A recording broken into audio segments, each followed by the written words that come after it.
বন্ধুরা আজকে আমি এসেছি ব্রজের চার ধাম দর্শন করতে, মানে হচ্ছে কেদারনাথ, বদ্রীনাথ, গঙ্গোত্রী, যমুনোত্রী। তো আমার বদ্রীনাথ, গঙ্গোত্রী, যমুনোত্রী হয়ে গেছে, কেদারনাথটা বাকি আছে। আর এখানে আমি একটা মন্দিরে এসেছি, তোমাদের দেখাই এই মন্দিরে কি কি আছে। হরিদ্বারের মনসা দেবী, তারপর হচ্ছে হরকেশ্বর মহাদেবের মন্দির, হর কি পরি, তারপর হচ্ছে বমকুণ্ড। তো চলো তোমাদের ভেতরে নিয়ে গিয়ে দেখাই। দেখো জায়গাটা কিন্তু ভীষণ সুন্দর, দেখো গরুটা কি সুন্দর লাগছে সাদা কালারের। এই দেখো এদিকে রয়েছে হচ্ছে তোমার মা মনসা দেবীর মন্দির।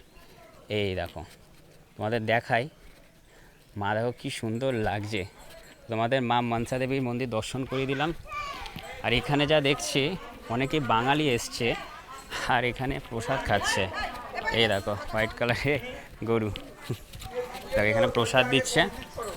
আর এদিকটা যদি আমি তোমাদের দেখাই, এটা হচ্ছে হরকেশ্বর মহাদেব মন্দির, আমাদের দেখাই। এই দেখো দেখতে পাচ্ছ মহাদেবের শিবলিঙ্গটা কি সুন্দর।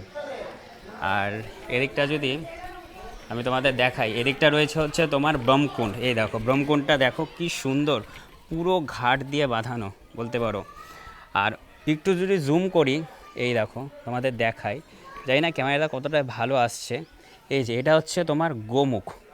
আর হারকিপারি ঘাটটা হচ্ছে তোমার এই যে এটা হচ্ছে তোমার হারকিপারি ঘাট, এখান থেকে শুরু করে ওই পাহাড় পর্যন্ত।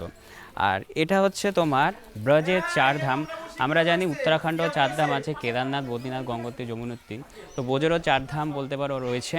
শুধু চার ধাম না, এখানে অনেক তীর্থস্থান রয়েছে। তার কারণ শ্রীকৃষ্ণের মা বাবার যখন বয়স হয়ে গিয়েছিল, তো তাদের পক্ষে তো বলতে পারো যেহেতু বয়স হয়ে গেছে সব জায়গায় তীর্থ ভ্রমণ করা অসম্ভব ছিল। তো ভগবান শ্রীকৃষ্ণ ব্রজে সমস্ত তীর্থকে ডেকে নিয়েছে। তো সেই তীর্থস্থানের মধ্যে আমিও তোমাদের এখন দেখিয়ে দিলাম। এদিকে বমকুণ্ড, ওদিকে হচ্ছে হরকিপারি ঘাট, ওদিকে হচ্ছে হরিদ্বারের মা মনসা দেবীর মন্দির।